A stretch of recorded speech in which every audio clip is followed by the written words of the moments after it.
Almost there. That should do it.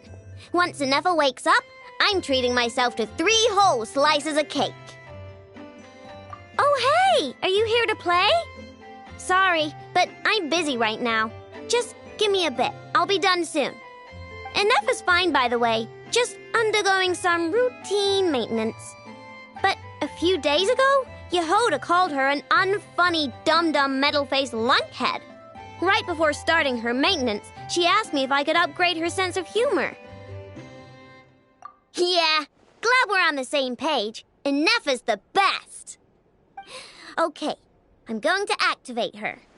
Nefa, wake up. Time to get out of bed. Good morning, Aino. Good morning, Traveler. Aino, have you managed to upgrade my sense of humor? Duh!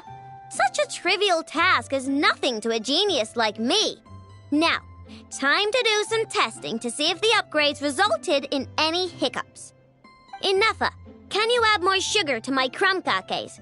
Please respond to me in a way that is humorous. I cannot.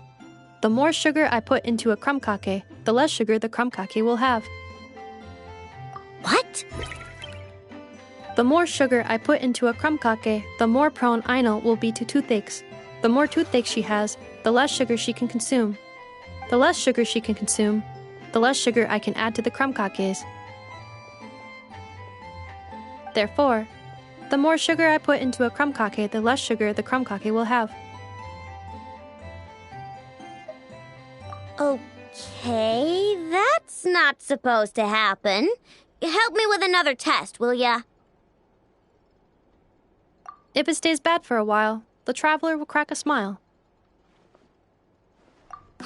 What? You are not laughing, so I suspect I was not understood. Actually, the first joke I told used a deliberately flawed chain of logic. After confusing the relative relationships between crumb cakes, sugar, Aino, and Aino's dental health, I drew a ridiculous conclusion. That the more sugar I put into a crumb cake, the less sugar the crumb cake will have.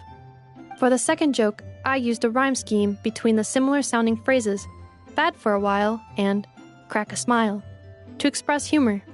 Okay, well, the jokes are funny, but the punchlines don't work if they aren't explained. Yes. However, according to my database queries, such statements are considered humorous due to their chaotic structure and lack of direct causal relationships. Such chaotic sentences serve as a form of guidepost, while the humor lies in the explanation that follows. Oh. Huh. Interesting. Nefa, write some of these chaotic jokes down. We'll get Yehoda to be our guinea pig. Traveler, why are you covering your face? You got a toothache?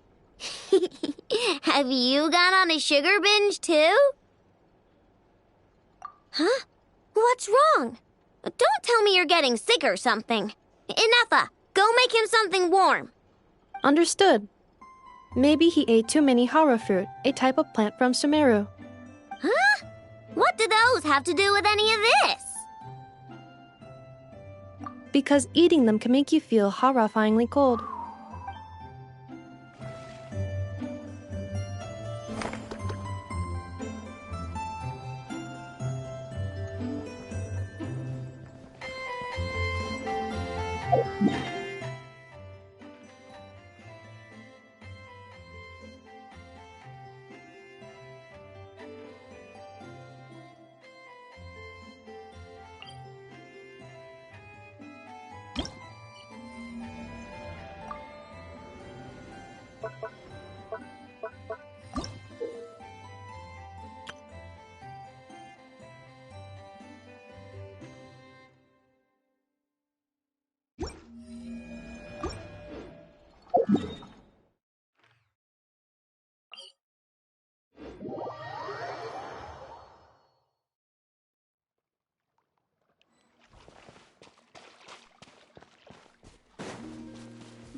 Looking for me?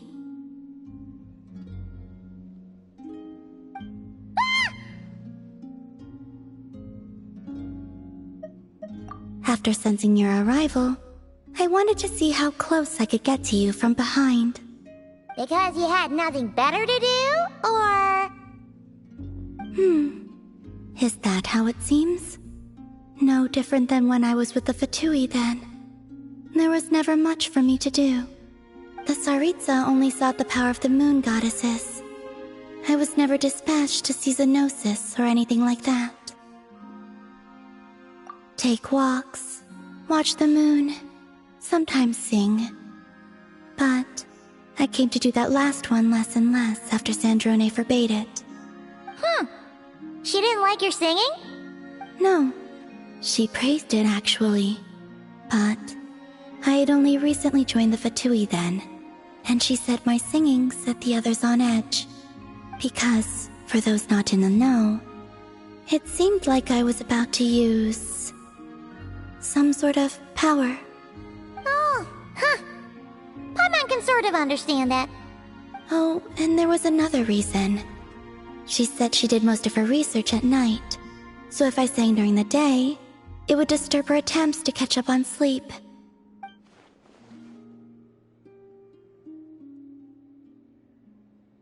So, I used to just sing outside her door at night instead. But still, she always chased me away. Get along? When we first met, Arlecchino did seem eager to get along with me. She often showed up behind me without making a sound, like I did to you earlier. She said it was an attempt to test me, I believe. I too attempted to join in on the game, but she always managed to spot me before I even got close. Eventually, I resorted to using Kuvaki and managed to give her quite a scare from behind. But she never played that game with me again after that. Yeah, Paimon doubts that was a game to the knave at all. What else? Oh, the doctor often asked me to assist in his light realm-related research. I obliged him a few times, but it was so dull. Use Kuvaki to strike this. Use Kuvaki to control that. I stopped going after a while. Yes, even though I've run away from home, I do have some fond memories of it all the same. Arlecchino and Sandrone treated me quite well, along with...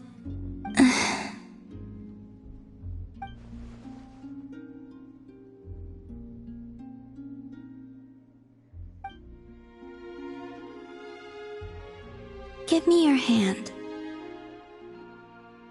Rosaline taught me it's important to always express gratitude to others. So, thank you for listening to me.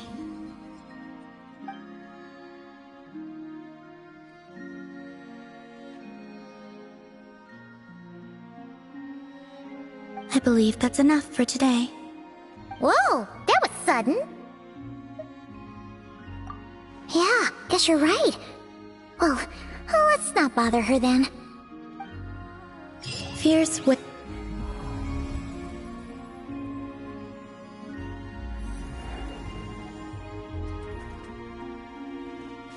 Until a curious bird rode the wild gale into the heart of the storm.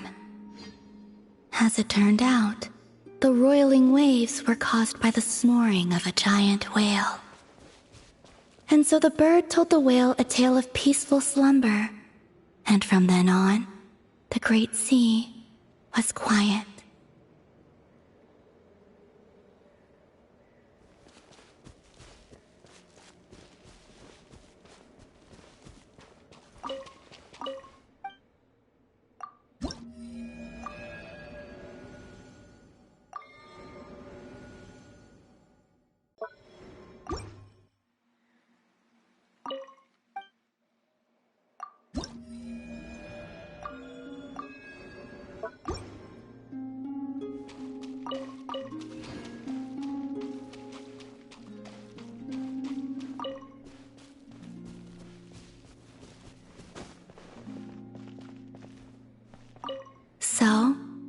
to sleep, little ones, lest the fearsome whale awaken once more.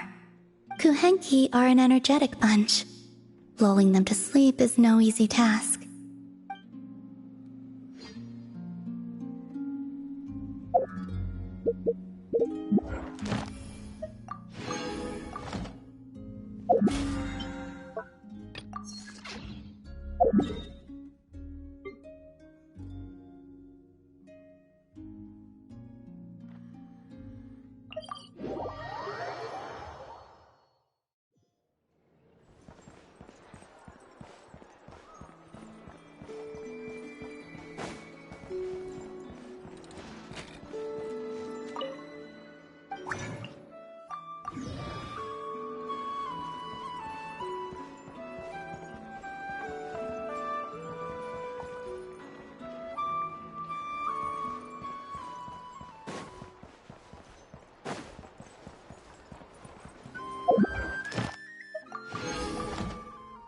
Ad Astra. Thank you for Ad Astra.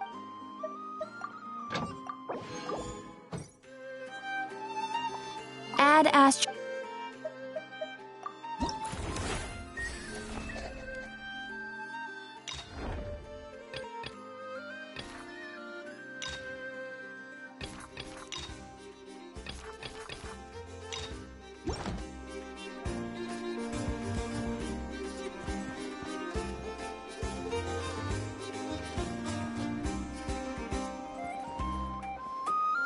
This land holds nothing but promise for adventurers from all walks of life.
Yes, I'm sure you have very many friends indeed, but that's not the issue.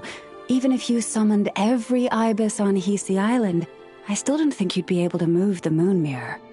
And even if you managed it, the lunar semblance within would still... dig it out. You could, but moving the mirror would still pose a challenge, even for you. Huh? You really can summon every ibis on the island if that's what it takes? And you, on the other hand, think this plan is a joke, even if the ibis gets its entire family involved?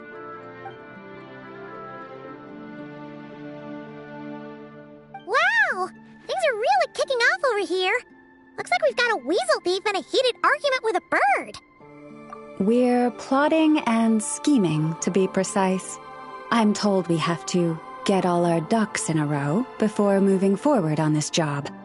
But my co-conspirators disagree quite strongly on the best approach. And they're not exactly being diplomatic about it. Choice words have been spoken. All right, I believe you. I'm sure you do have friends in high places. Although, where did you learn to speak like that? From a short girl with a metal arm and a hat. Oh, of course you can keep talking like that so long as you enjoy it. But be sensible around her, okay? Don't copy everything she does. I'm going to have a little chat with the Traveler and Paimon now, so be good and pipe down a little.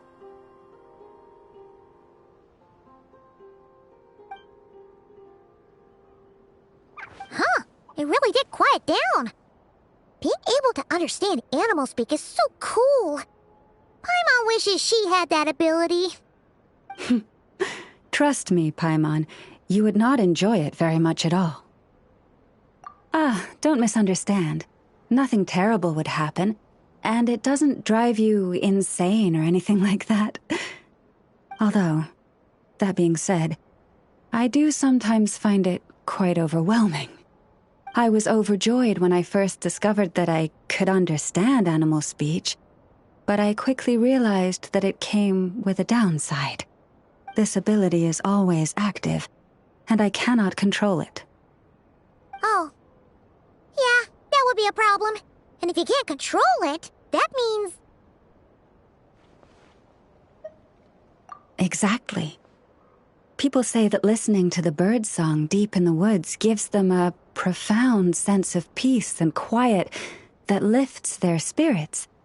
But no matter where I go, I can never find peace and quiet. When I stand in the forest, I hear the chatter of the wildcats, the rabbits, the rhyme-horned deer, the chic badgers, and the long-plume ibis. They argue loudly about who's to blame for damaging whose roost, or which part of the woods the best twigs come from. Alright. Guess talking to animals isn't all it's cracked up to be. Waking up to the sound of birds chirping is pretty nice, but replace that chirping with bickering, and suddenly it doesn't seem so appealing.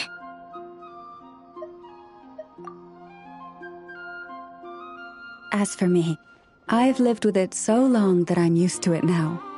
In fact, it would probably be quite an adjustment if I woke up one day and couldn't hear the finches discussing which cup in which house makes for the best bath.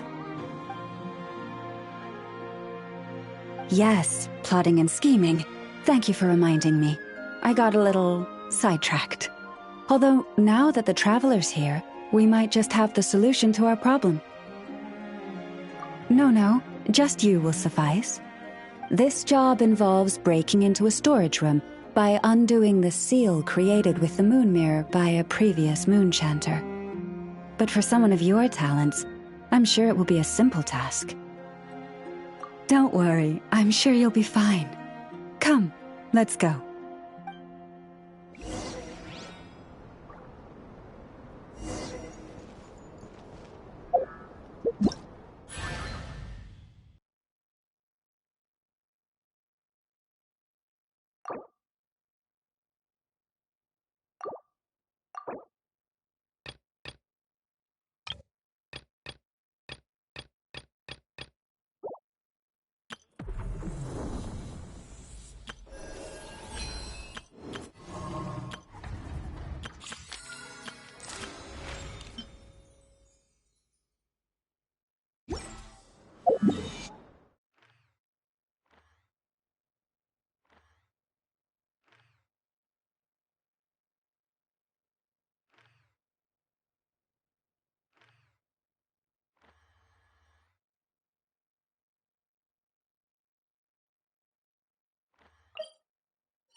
Wouldn't gliding be faster? here we are. What you see now is the moon mirror, within which the lunar semblance is sealed. Oh, must be a pretty precious statue if they went to all this effort to steal it away. Oh, will there be some traps inside? You know, the kind that send arrows flying out if you step in the wrong place? Do not worry. This little one did some scouting for me ahead of time. The seal does not contain any such fatal traps.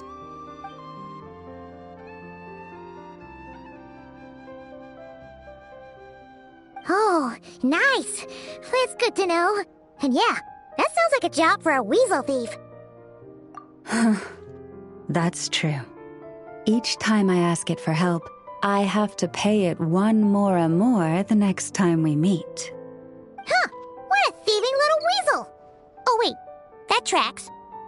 But considering that it's helping you keep watch on the lunar semblance, it might need a name change. How about... Weasel Guardian!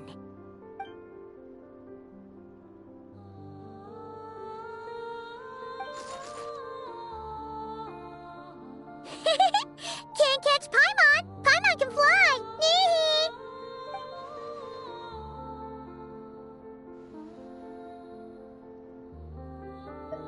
Come on, be nice to our guests.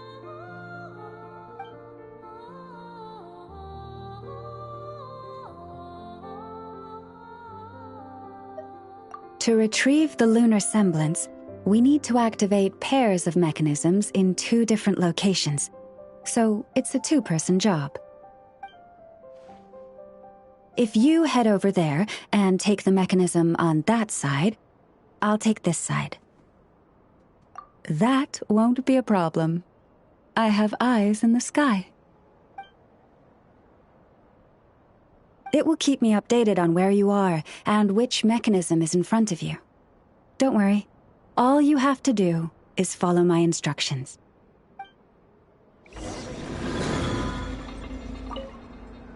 If you head over there and take the mechanism on that side, I'll take this side.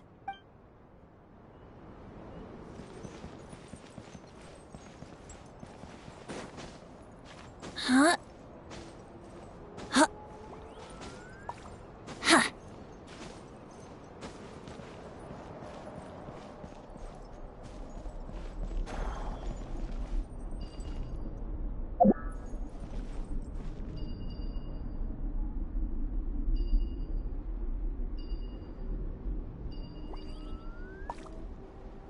Understood. I will retrieve the lunar semblance now.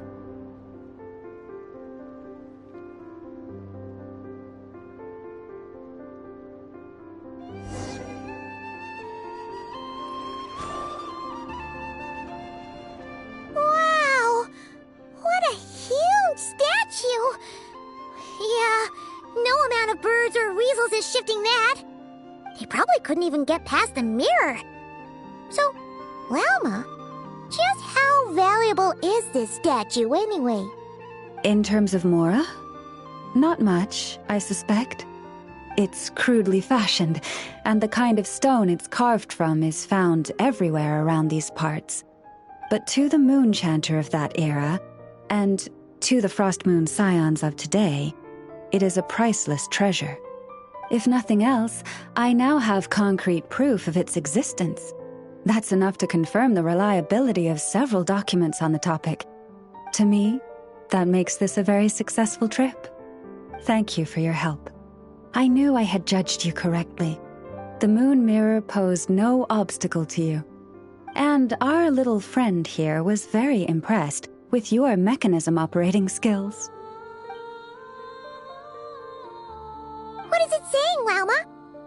It says that the Traveler is the best treasure hunter it's ever seen. It wishes it could join him on a quest to unlock all the treasure chests in the world. From now on, I'll call on you if I ever find a treasure chest I can't crack. Okay. Bye then.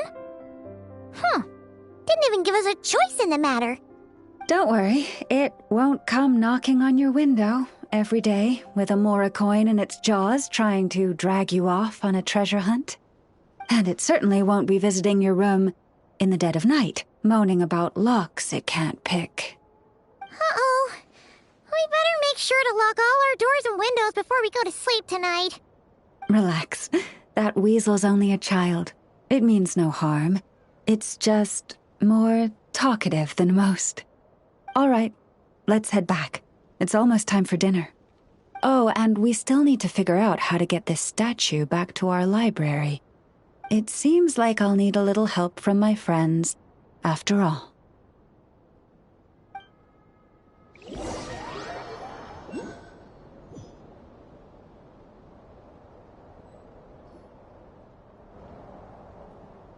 Just here will do.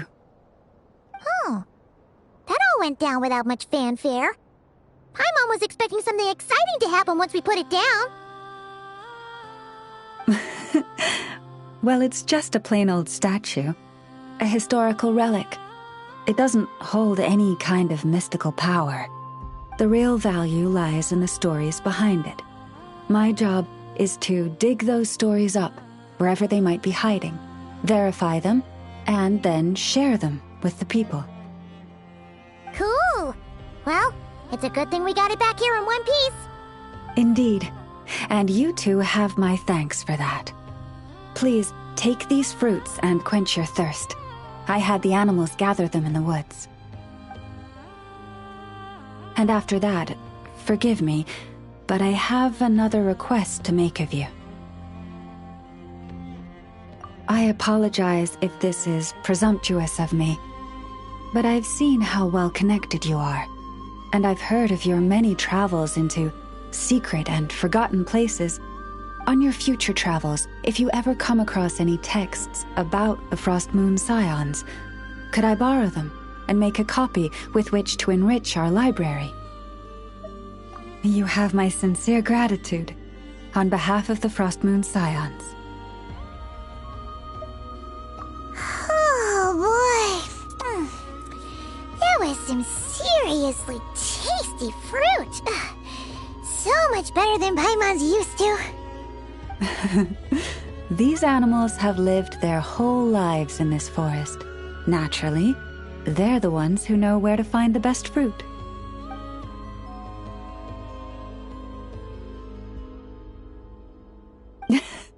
This one says to eat as much as you wish, because it's the top fruit finder in the whole forest.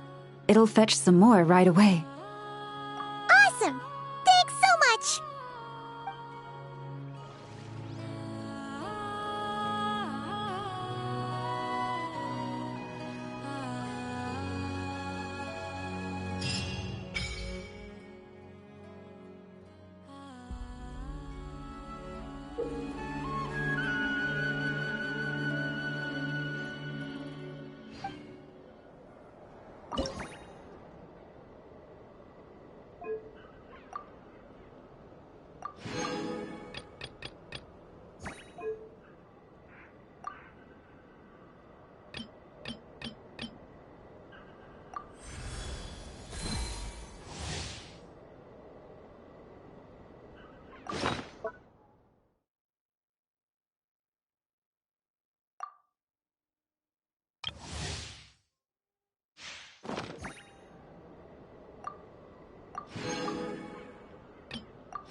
Now where in the world did I put that book?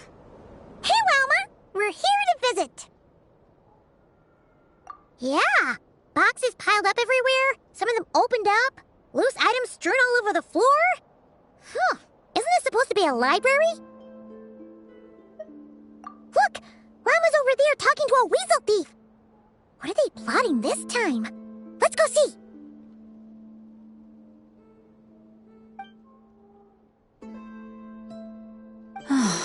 Be that as it may, we don't have any urgent excavation work for you at the moment, so please, stop digging holes all over the place, all right? That's a good child. Here, this Mora is for you. That's the weasel teeth from last time, right? What was Llama saying? Have they found another relic? Hello there, traveler, Paimon. Welcome to the library. Is there anything I can help you with? No. I was just giving the little one a bit of a stern warning. It's been getting a little overexcited lately, and it's starting to bother the community. Its passion for treasure hunting has only grown since we retrieved the lunar semblance. It comes to me all the time, asking when the next treasure hunt will be. I keep repeating that we now have more than enough documents and relics in our library to occupy our research. But alas...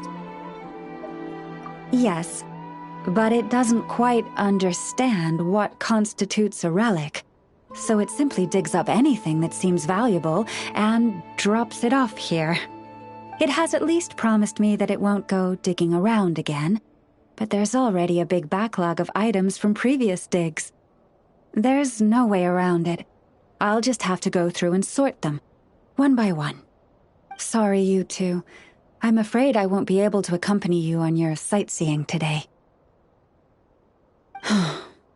Now then, what's in this box again?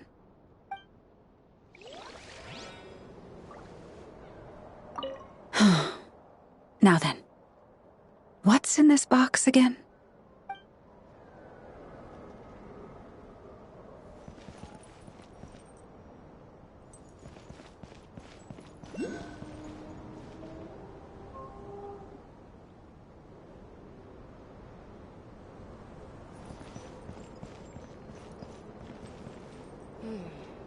Now where in the world did I put that book?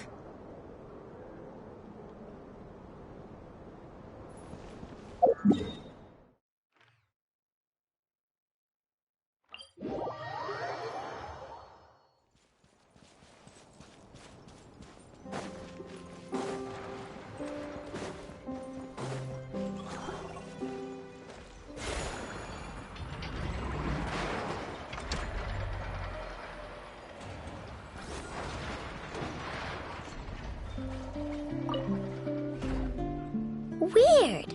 I know I only installed an average Nogcry machine core. Aino and Effa, we're here! Greetings. I mean, I found the source of the malfunction, but now I have way more questions than answers. What? Why? The bot has the wrong core. It is not the one Aino installed originally, but the core of a clockwork mecha from Fontaine. It has the wrong core? Oh, so now we have to hunt down the original one? Yeah, it's no big deal. The original core was just something I salvaged from a pile of junk. Believe me, it's nothing special. The problem is, this new core is really advanced. I don't even understand half of its functions. Really? Is that why it can talk like an Effa? No idea. What I can tell is that this core went through a massive explosion at some point. Almost all the modules are damaged, but I can't fix any of them. Wow! If even Aino's stumped, it must be really complicated. The core originates from Fontaine, but little is known about this technology. Without relevant knowledge, a breakthrough will take time. Yeah, but it's not all bad news. I managed to extract a useful bit of information from the data I could salvage. One word. Charred. Charred? Is that its name? I doubt it, but I'm sure it's important. It was stored in the deepest part of the core. That's the best protected part, which is why I was able to salvage something from there. The best protected part? In the event that my core sustained damage, that's where I would move all Aino-related data to keep it intact. Ah! Knock on wood, knock on wood! Your core is gonna be just fine, Inefa. Don't jinx yourself like that. I was engaging in a hypothetical discussion. Doesn't matter, you still gotta say it. Say knock on wood. Knock on wood. Like that? Yeah! Whew, that was a close one. Huh? Anyway, I bet there's other data preserved deep in the core, too. Otherwise, this thing wouldn't be able to talk. And I'm gonna extract it all. Here, data, come to I know. Man, this core is so mysterious. But if it's so high-tech, how did it end up inside a random prospector bot? Bingo! That's the question, isn't it? Who replaced the original core with this one and why? I mean, even though it's damaged, the research value is off the charts. Bingo! That has to be the answer. You know what happened the day before it started malfunctioning? The Fatui chased a group of treasure hoarders straight into my workshop. I'm thinking the treasure hoarders stole the core from the Fatui and needed a place to hide it. So, they stuffed it in my prospector bot and handed the original core over to the Fatui to smooth things over. Makes sense, don't you think? I'm pretty clever, right, Inefa? Of course. In fact, intel from the curatorium appears to corroborate this hypothesis. Several of Marinette's subordinates were robbed on their way back to Snezhnaya. Although it is unclear what was stolen, the culprits were identified as a group of 3 treasure hoarders. Their leader is a silver-haired woman wearing a hood. As for the remaining 2 members, there is a man with pink hair and a man with purple hair. Wow! So Paimon was right. The local treasure hoarders around here aren't bold. Actually, this group has only been active recently. The curatorium suspects them to be outsiders not local to this area. Who cares? Yehoda said they're just a bunch of small fry anyway. Yeah. If those treasure hoarders really did mean to hide the core in this bot, they're probably gonna come back for it. Let them come. If they're nice, I'll even share my crunkakes with them. And if they're mean, Inefa will give them a good old knuckle sandwich. And if they try to take back the core? I already thought of that. I'm just gonna hide it. Inefa, can you get Little Chard and the others to come over here?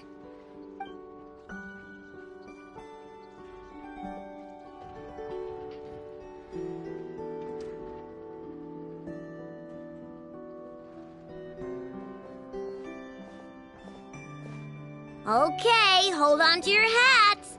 I'm gonna hide Little Chard in a scrap prospector bot. What did you just call me? Come on, we have to call you something. What? Do you already have a name? Lombro. What kind of name is that? Did you get it from somewhere in your data bank? It doesn't sound like a little girl's name to me.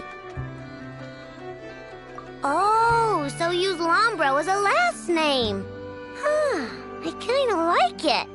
Then it's decided. You're Chard Lombro from now on. No complaining, all right? You're stuck with it either way. You're the one who decided to hide out here, so from now on, you work for me. Don't think it likes the sound of that. Correction. This bot has no capacity to like or dislike something in its current state. Huh? Why? Because its core was destroyed 6 ways to Sunday. So, right now, its tone and mannerisms are all just a simulation of whatever data has been preserved. Like, remember how I found the word charred in the data? Well, if that refers to a person, then basically, Little Chard is just imitating their way of speaking. Oh, so that's how it works. Anyway, we can figure all that out later. First, we need to make sure Little Chard is hidden. Why don't you take the reins, Traveler? It's super cool. You'll see.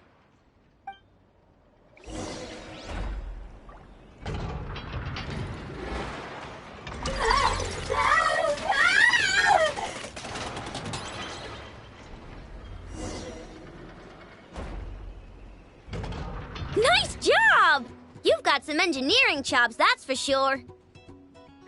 And thanks to you, I'm now the proud owner of the most advanced prospector bot in town. I expect good work out of you, little Chard. But don't worry, you'll be compensated. Like I care. We gotta do something about that temper of yours. Maybe a little flour on your head will soften you up a bit.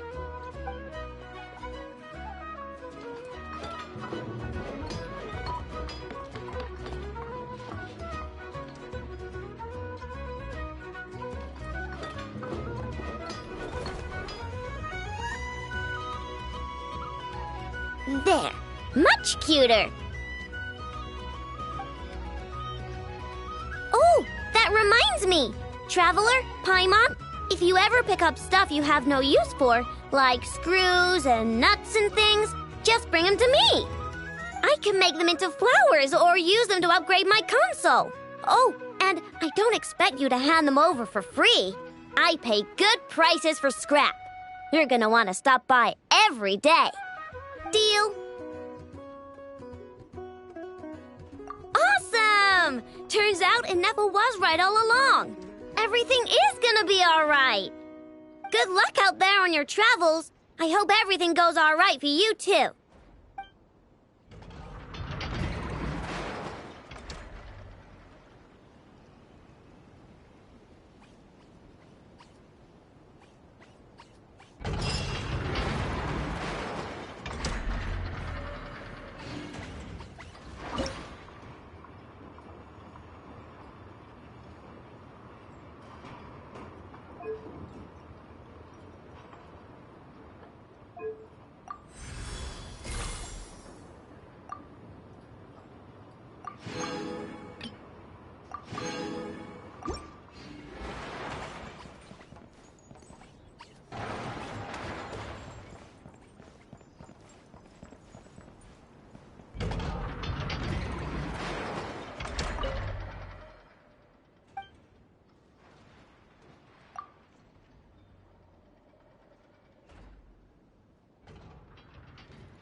This place is full of quirky little gadgets. So glad I came.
finished all the new books.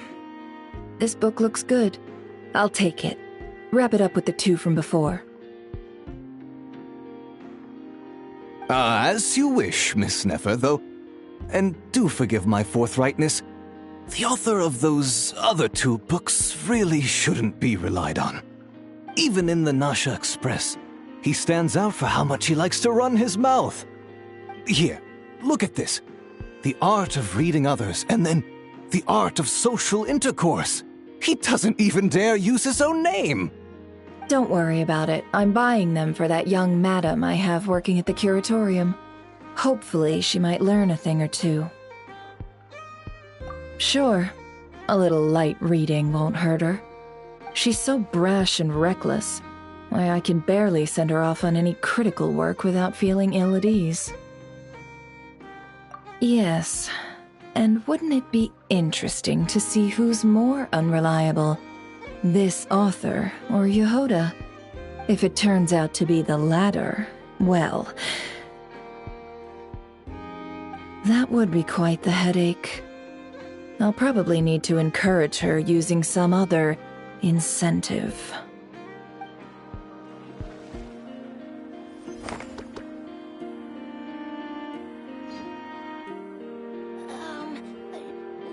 Newspapers, anyone?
and sticky and dark and damp.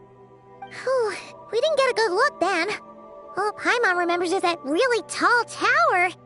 So, let's explore the area more fully this time. Wait, is that...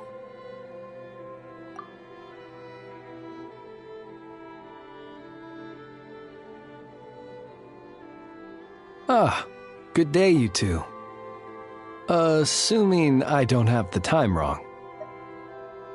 Then let us forego these niceties. It is always dark here in the final night cemetery. Time becomes somewhat meaningless. Phew! Well, it's good to see a familiar face. Especially in this darkness. Oof! It really gives you the heebie-jeebies! You needn't worry. This is my humble abode, and the tomb of the Lightkeepers. And while somewhat dark, it is on the whole a safe place. That being said, I rarely receive visitors here, save for the occasional colleague. What brings you two here? Well, to be honest, we just wanted to see where you live. We were in such a rush last time, we didn't get to do a proper tour. I see. In that case, as guardian of the tombs here in the Final Night Cemetery, allow me to extend the warmest of welcomes to you both, on behalf of the spirits who slumber here eternally. Wait, do you mean there really are ghosts here? That is correct. As you may have noticed, this island is dotted with headstones. You might think of it as a veritable necropolis filled with souls. Isn't it a welcoming thought? Not at all. If anything, this place just got scarier. Ah, apologies. It was meant merely as a gesture of the hospitality that you deserve as guests. We don't receive many visitors here, after all. But I suppose it is a tall order to expect people to suppress their fear of ghosts. Even so, I do hope your visit shall be a pleasant one. The spirits on this isle, while somewhat old-fashioned and hardly gregarious, are an unassuming crowd who keep to themselves. I have found they make perfectly decent neighbors. If you still have misgivings, I can only suggest that you avoid staying outside where possible. The ghosts do not tend to set foot indoors very often, although that might render your sightseeing experience a little less riveting. Let me think. Most of the camps on this isle have been removed, and only the lighthouse remains, symbolizing the many battles the Lightkeepers have fought against the Wild Hunt. In that regard, it has quite a bit of historical value, and is thus well worth seeing. Yeah, that was the first thing we saw when we arrived. So, it's a lighthouse, huh? What happened to the light? Years of disrepair and a shortage of fuel, I'm afraid. As this island became abandoned, maintaining the lighthouse became increasingly difficult. Besides, even if we were to rally sufficient manpower to repair it, it would serve little purpose these days. In the past, it guided people on their way to and from the island. But all those people now lie beneath our feet in eternal rest. Well, that is perhaps not entirely accurate. They do sometimes come running out, speaking once familiar utterances into the void. In which case, since you are not used to the darkness that shrouds this island, you could consider restoring the lighthouse to illuminate your way. I too know well the comfort that a distant ray of light can bring on those lone journeys through the cold night.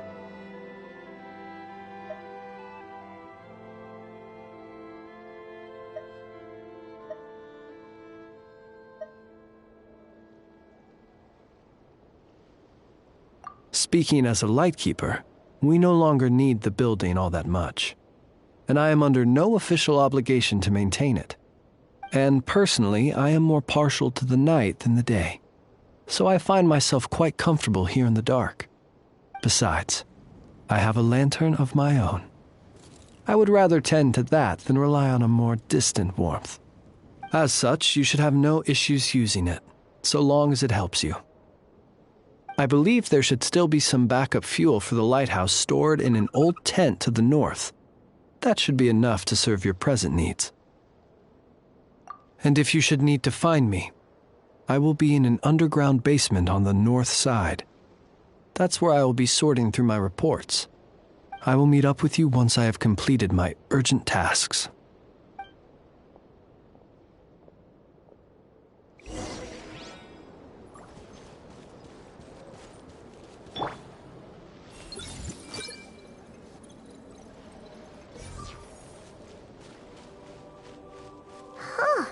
There really are a ton of headstones here on this isle. And they're all so old you can't make out the words on them at all.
This place is super dark.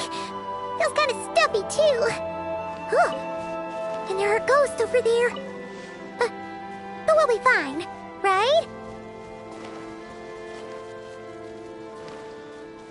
Everyone hold hands.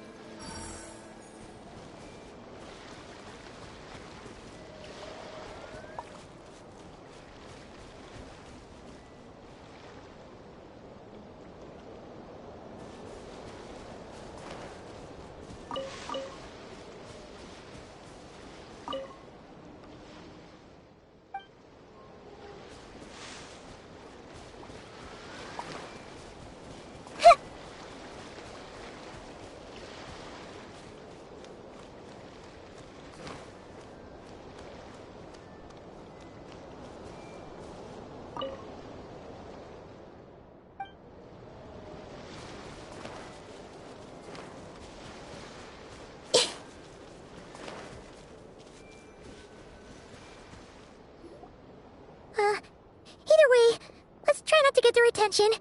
Let's just grab the fuel and go. The sky is so dark. I'm scared. They're staring at me. You sure took your time, didn't you? Come on, help me shift this fuel. It's almost time for our lighthouse shift. Does he mean...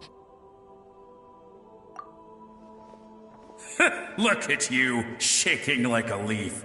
You scaredy cat. How you made the cut as a ratnik, I'll never know. Come on, grab your stuff and let's go. Perhaps I'll even tell you a ghost story on the way.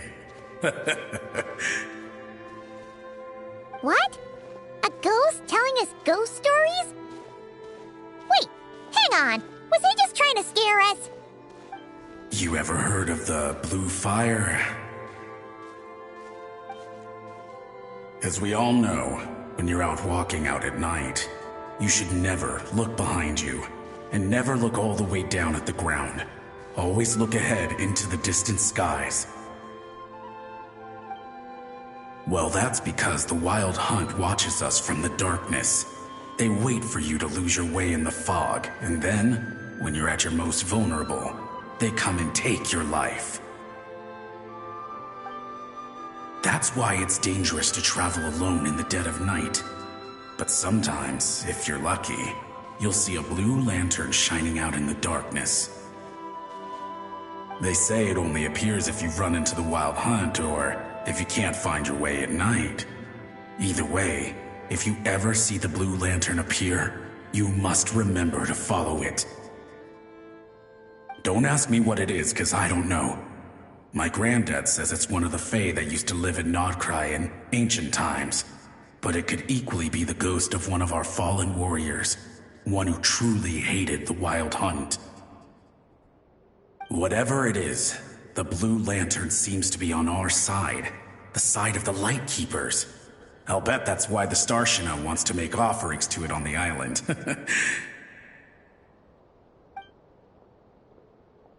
Ah, shucks, look at me talking away. I totally forgot I've still got fuel to move. Wait, but we brought all the fuel with us. What's this guy talking about?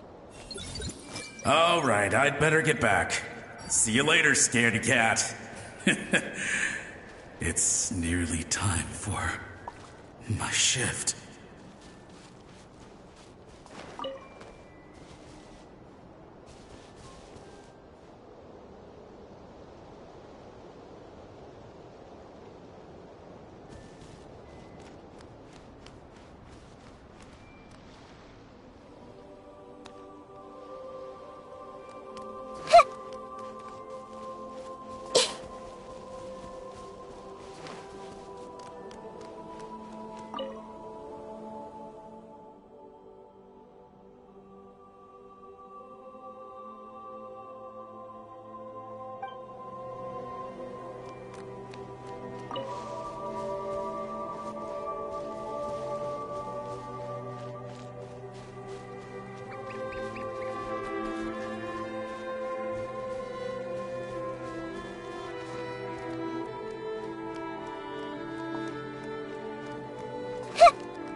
We're here!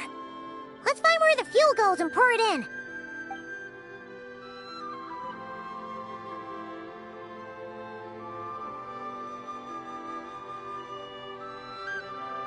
Woohoo! The light's on! This should make things way easier. Now we can keep exploring.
Great, the light's on.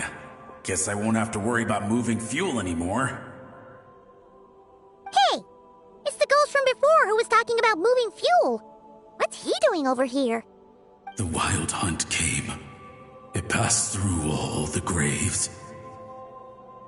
The fog clung to our ears, stuck to our mouths. We couldn't see or hear each other. What's he talking about? Has the Wild Hunt really showed up? Paimon didn't see it at all! To the lighthouse! To the lighthouse! We've got to get a signal to the units outside before they reach us! Don't just stand there gaping! Pull yourself together! Every second we hesitate could mean another dead comrade! Have you forgotten how to send signals? Come on! I've told you before, a lightkeeper always has to be prepared! We're all gonna die. They'll strip the bones from our spines. Something's off! All the ghosts are coming this way! We too shall cry tears of blood. The Wild Hunt is here! We've got to think of something quick! Okay, we'll try and stall them at the base of the lighthouse while you head up to the top. Up to the top. Signal. Think of something. If you've forgotten how to send signals, check the handbook. We nailed it to the tower for moments just like this. Do not fear, ghost. Do not fear, ghost. Don't leave our bodies to the Wild Hunt. I beg of you.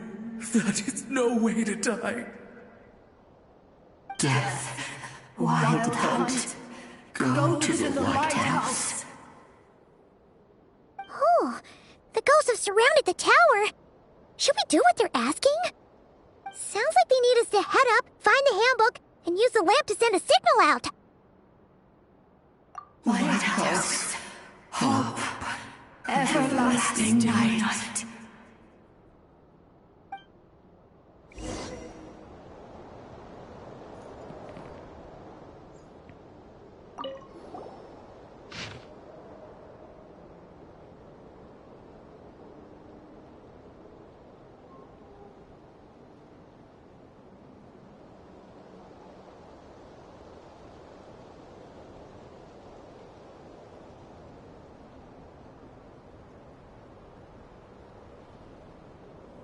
The handbook says that we've got to aim the lamp in the right direction, then control the brightness according to the signaling rules.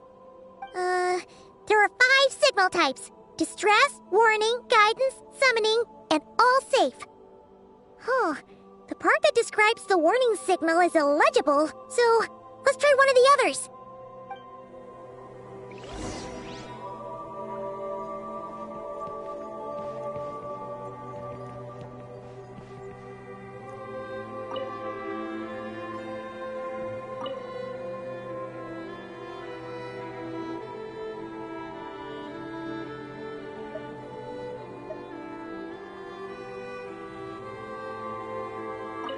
You know, there are better ways to seek out our enemies than, well, standing here.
Okay, the signal is sent.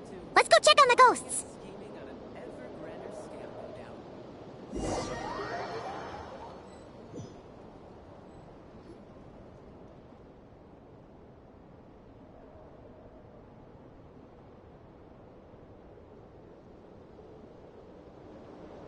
What happened here? Ran into a spot of bother? A whole host of ghosts surrounded the lighthouse. I sent them away to prevent them from blocking the area. And when they saw the lighthouse flashing, they departed. Oh, it was pretty scary. They completely surrounded us and begged us to help them. I sensed it too. This graveyard is bereft of life save for passing birds, the insects underground, and myself. Normally, it's so quiet you can hear yourself breathing. Up until just now, that is, when these ghosts started getting agitated. Was it because of the lighthouse?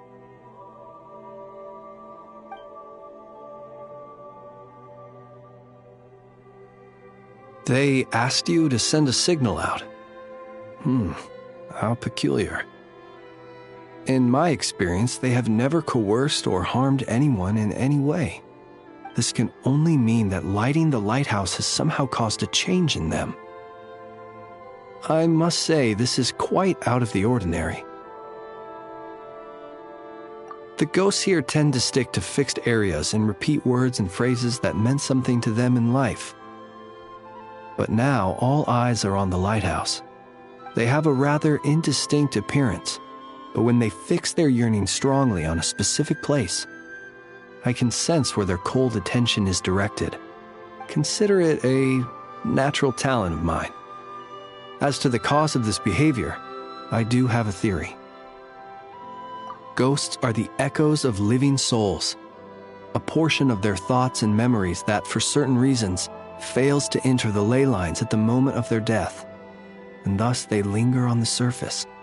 The ghosts in question were lightkeepers in life, and as such, I believe the lighthouse is deeply embedded in their memories, something they are instinctually drawn to. Relighting it must have stirred something in their memories, causing them to depart from their usual behavior. You might not be aware of this lighthouse's past, but it once served a great many functions, from guiding passing merchants and lightkeeper fleets to reporting on the Wild Hunt's activity in the surrounding area. In the days before this was a graveyard, its light was never once extinguished. It came to symbolize the hope and warmth that the lightkeeper sought to bring to Nodcry.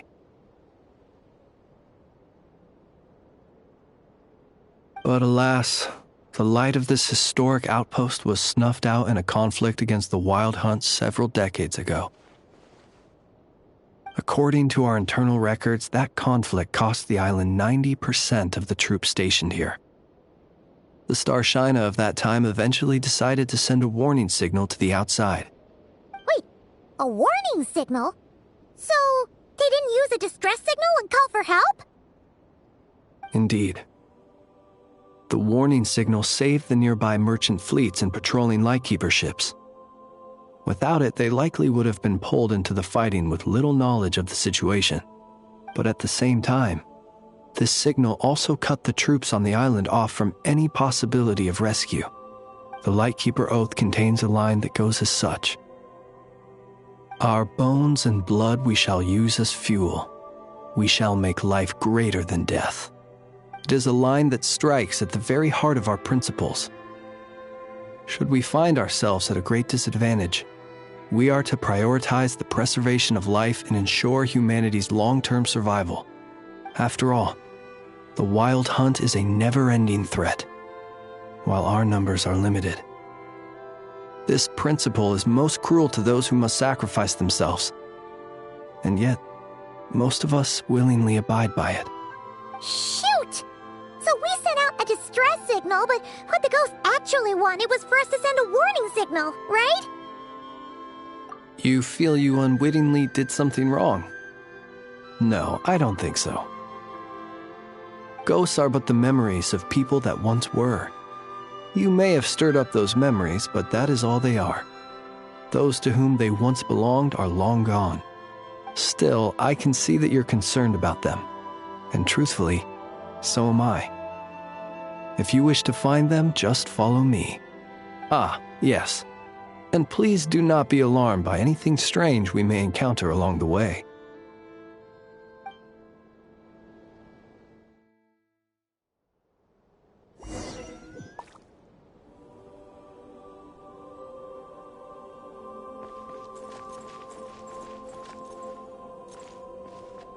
The lighthouse.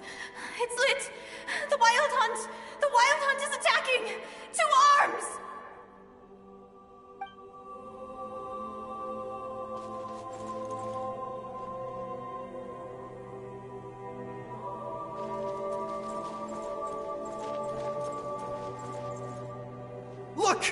Someone's put out a distress signal!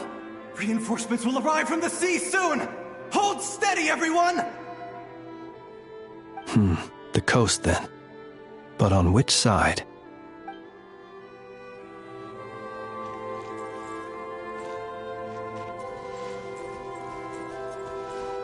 Let's go. Our bones and blood we shall use as fuel. Where are you going? We shall make life greater than death. Never mind. We won't get anything out of this one.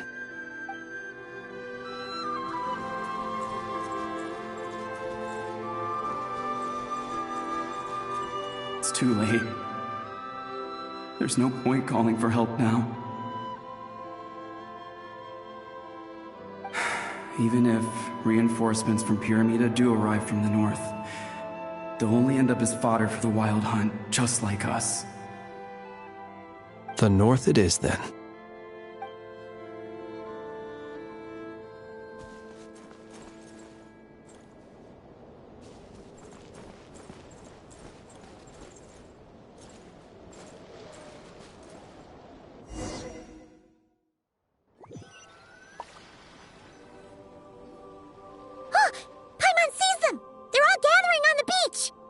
Had reinforcements arrived on the day of that battle, they would have landed here. You have to understand that ghosts are hard to reason with. A better way to communicate is to give them key information that might provoke some sort of a reaction. How about this? We'll go in together, but I'll handle the communication. After all, I am not only a lightkeeper myself, but also very accustomed to dealing with ghosts.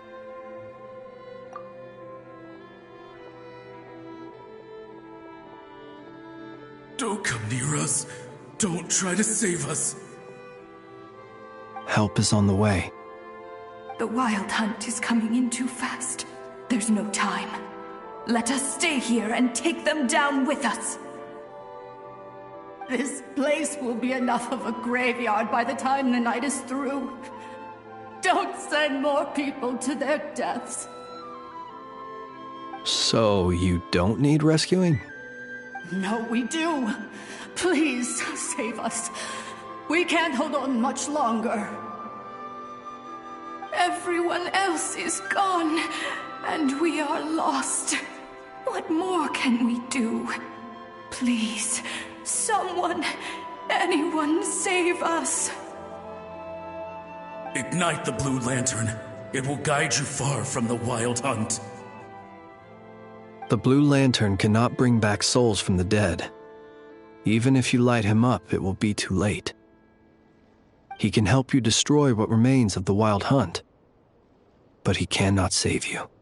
Don't rescue us. Don't come any closer. No, wait. Help us, please. Someone, anyone. What's this supposed to mean? Do they want help or don't they? Those poor souls. On the one hand, they hoped that someone would send out a distress signal and save their lives. On the other, they did not wish to call in reinforcements only to send them to their deaths.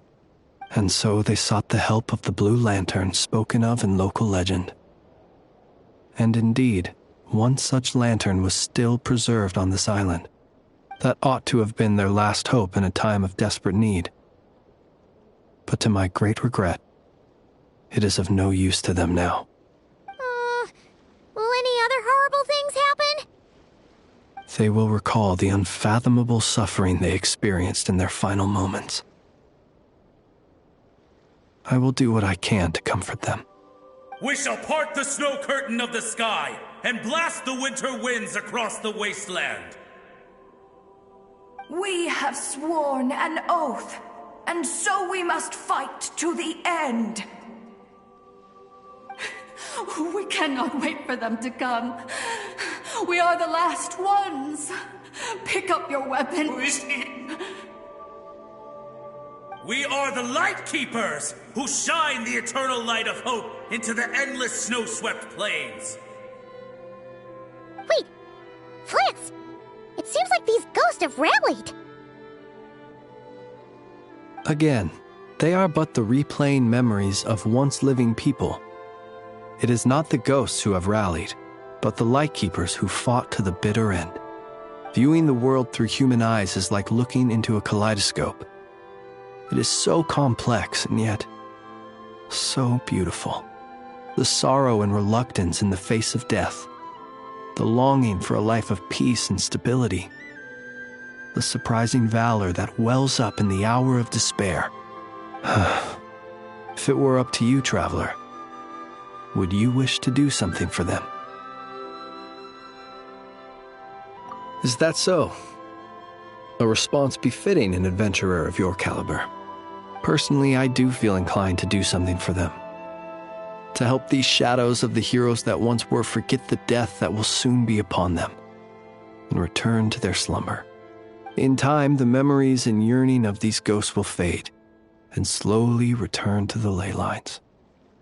But that time has not yet come. My dear Ratniki, I am Kirill Chudamirovich Flintz. Once upon a time, it was I who retrieved your fallen bodies from the battlefield. Now, let me once more lay you to rest, for you are worthy of my respect and earnest esteem. Look upon my flame and wander no longer. Return to your graves and forever rest in peace.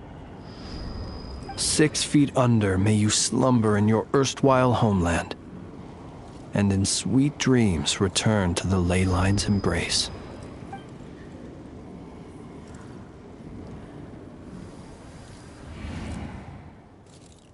They're gone!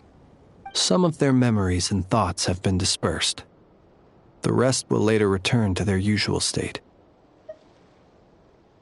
To me, they are both warriors whose memories should be honored, and my gentle, friendly neighbors. Unfortunately, I did not know most of their names, but my short interaction with them has deposited some of their memories within my flame. At the very least, I know now that the gentleman who moved fuel and loved to tell the tale of the Blue Lantern was named Imo, and the comrade he always called out to was named Itu. Many of the ghosts on this island may have been affected by the lighthouse, and I'm not sure if they'll all undergo changes like Imo. But if you're in the mood to keep exploring, would you come with me? I'd like to get to know them better still. It would be my honor.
No time to lose.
A little lighter on your feet, if you wouldn't mind. The fish here are used to the quiet, which makes them very sensitive indeed to external noise. So as well as treading gently, we ought to keep our voices down when we speak. I once tried fishing while two ghosts nearby were chatting incessantly. Didn't get a single bite all day. Since then, I have resolved to greet any nearby ghosts and ask them to kindly take their conversation elsewhere before I begin. I very much wish to see fish on the dinner table tonight. I shall not go home empty-handed. Shh. A little lighter on your feet. The fish here are used, so as well as I once tried fishing. Since then, I very much.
No time to lose.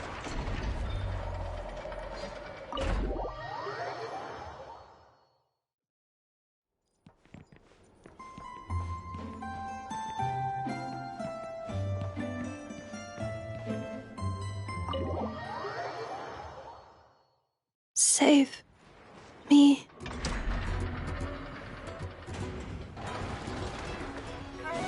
I could get used to this.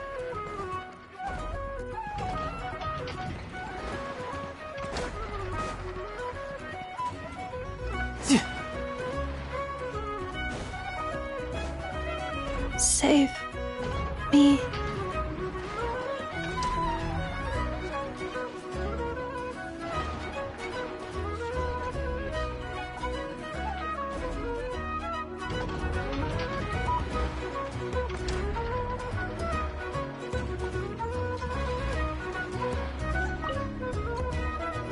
I know! What you doing? Oh, hey! Perfect timing! I'm playing a game. Wanna join? Oh no, she did. She loves playing with me.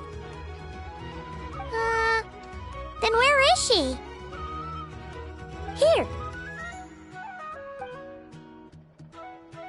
Save me. This is Anafa's favorite game. Cling Clang, I Know Takes Flight.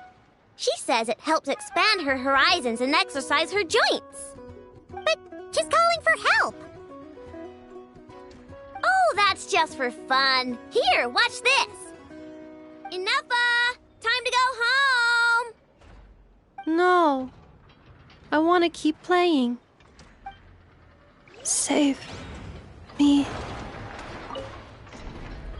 I know! What you doing? Oh, hey! Perfect timing. I'm playing a game. Oh no, she did. Here. Save me. This is Anafa's favorite game. Cling Clang, but She's calling for help. Oh, that's just for Ineffa! Time to go home! No. Save me. No way that's a human. So much of their body's been replaced.